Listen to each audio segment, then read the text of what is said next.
இப்போ நெக்ஸ்ட் வந்து LCM பார்க்கலாம். LCM as the name says it's a least common multiple. So மல்டிபிள்னால் நான் என்னன்னு சொன்னேன், இப்போ 2 டேபிள்ஸில் 2 4 6 8 10 இதெல்லாம் மல்டிபிள்ஸ் இல்லையா. ஸோ இப்போது லீஸ்ட் காமன் மல்டிபிள் கண்டுபிடிக்கணும். எப்படி கண்டுபிடிக்கிறது, அதாவது ஒரு 2 நம்பர் கொடுத்துருக்குறாங்க. ஸோ ஃபார் எக்ஸாம்பிள் சிம்பிளாக ஃபஸ்ட்டு எடுத்துக்கலாம். 2 and 3 இதோட லீஸ்ட் காமன் மல்டிபிள் கண்டுபிடிக்க சொல்கிறாங்க. அதாவது மல்டிபிள்னால் 2 டேபிள்ஸில் வர 2 4 6 8 எழுதிடலாமா. 2 4 6 8 10. இப்போ 3 டேபிள்ஸோட மல்டிபிள்ஸ் எழுதிடலாமா. 3 6 9 12 15 இப்படி போயிட்டே இருக்கும். இதில் ரெண்டுலேயுமே காமனாக எது வருது அப்படின்னு கேட்குறாங்க. 2 இதில் வருதா, 3 இதில் வருதா, 4 இதில் வருதா, 6 இதில் வருதா, 6 ரெண்டுத்துலேயுமே 6 தான் வந்து காமனாக வர ஒரு மல்டிபிள். 3யோட மல்டிபிள்ஸில் 6 வருது, 2வோட மல்டிபிள்ஸ்லேயும் 6 வருது. ஸோ இந்த 6 தான் லீஸ்ட் காமன் மல்டிபிள்.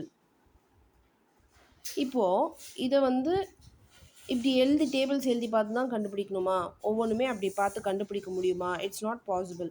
அப்போது எப்படி கண்டுபிடிக்கலான்னா அதுக்கு ஒரு மெத்தட் இருக்குது. ஸோ 2 and 3 நான் இப்படி எல் ஷேப்பில் போட்டு எழுதிக்கிறேன். அப்போது ஃபஸ்ட்டு வந்து எப்போவே 2 டேபிளில் ப்ரைம் நம்பர்ஸ் தான் நம்ம இங்கே எழுதுவோம். ஸோ 2 டேபிளில் நான் பார்க்குறேன். 2 டேபிளில் 2 இங்கே எழுதிடுறேன். 2 டேபிளில் 2 போகுமா? S, 1 time. 3 போகுமா? போகாது. ஸோ 3 அப்படியே நான் எழுதிக்கிறேன். அகெயின் 9 போட்டுட்டு இப்போது 1 நம்ம எழுத தேவையில்லை. 1 is not a prime number. 3. So 3 வந்து 3 டேபிளில் 1 டைம்ஸ். இந்த 1 நான் அப்படியே எழுதிக்கிறேன். அவ்வளோதான். இந்த 1 வந்து நான் இங்கே எழுதக்கூடியது. 2 × 3 × 1 × 1ன்னு சொல்லிட்டு நான் எழுதணும். இப்போ இதோட எல்சிஎம் எப்படி கண்டுபிடிக்கணும்? 2 × 3 × 1 × 1. இப்போது 2 × 3 என்ன? 6. எல்சிஎம் வந்து எல்சிஎம் ஆஃப் 2 and 3 is 6. நான் சொன்ன 6 வந்துடுச்சா? அவ்வளோதான். ஸோ இது சின்ன நம்பராக இருக்கனால நம்ம கம்பேர் பண்ணி கண்டுபிடிக்க முடியுது. இப்போ பெரிய number, say for example find out the LCM of 12 and 20ன்னு இருக்குன்னு வச்சுக்கோங்க. கண்டுபிடிக்கலாமா? 12 டேபிளோட மல்டிபிள்ஸும் எழுதி 20 டேபிளோட மல்டிபிள்ஸும் எழுதி பார்த்தா என்ன நம்பர் ஃபஸ்ட்டு காமனாக வருதோ அந்த நம்பர் தான் இப்போ நம்மளுக்கும் ஆன்சராக வரும். ஓகே, சே ஃபஸ்ட்டு ப்ரைம் நம்பர் என்ன? 2. 2 வந்து 12 வந்து 2 டேபிள்ஸில் போகுமா? எஸ். 6 2s are 12. 20 வந்து 10 2s are 20. டிவைட் பண்ணி எழுதிட்டேன். இப்போ அகெயின் நான் 2 போடுறேன். 2 வந்து 6ல் டிவைட் பண்ணால் 3 டைம்ஸ். 2 10 டிவைட் பண்ணால் 5 டைம்ஸ்.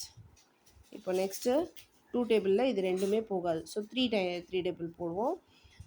3 வந்து 1 3s are 3. 5 அப்படியே எழுதிக்கலாம், ஏன்னா 3 டேபிளில் 5 வராது. அடுத்து 5 எழுதிக்கலாம். 5 is also a prime number. So 1 5s are 5. அவ்வளோதான், முடிஞ்சிருச்சு. ஸோ இப்போது LCM equal to 2 × 2 × 2 × 3 × 5 × 5. அப்போ என்ன அது? 2 2s are 4 × 15. ரெண்டு மல்டிப்ளை பண்ணோன்னா 5 4s are 20. 2 கேரி ஃபார்வர்ட் பண்ணுறேன். 4 + 2 6. 60 தான் வந்து ஆன்சர். ஸோ இதை நீங்கள் வந்து இப்போது எப்படி பார்க்கலாம்? 12 டேபிள்ஸ் அண்ட் 20 டேபிள்ஸில் பார்க்கலாமா? 12 டேபிளில் என்ன நம்பர் வருது? இப்போ 20 டேபிளில் பார்த்தீங்கன்னா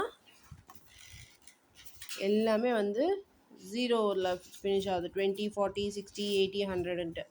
ஓகேவா? இங்கே 20 40 60 80 100ன்னு எது வருது பார்க்கலாமா? 12 20 40 60 60 வருது. ஸோ ரெண்டுத்துலேயுமே லீஸ்ட் காமன் இருக்கிறதுலே சின்ன காமன் நம்பர் என்ன? 60 தான். அதுதான் நம்ம வந்து இந்த மெத்தட் யூஸ் பண்ணி நம்ம ஆன்சராக கண்டுபிடிச்சிருக்கோம்.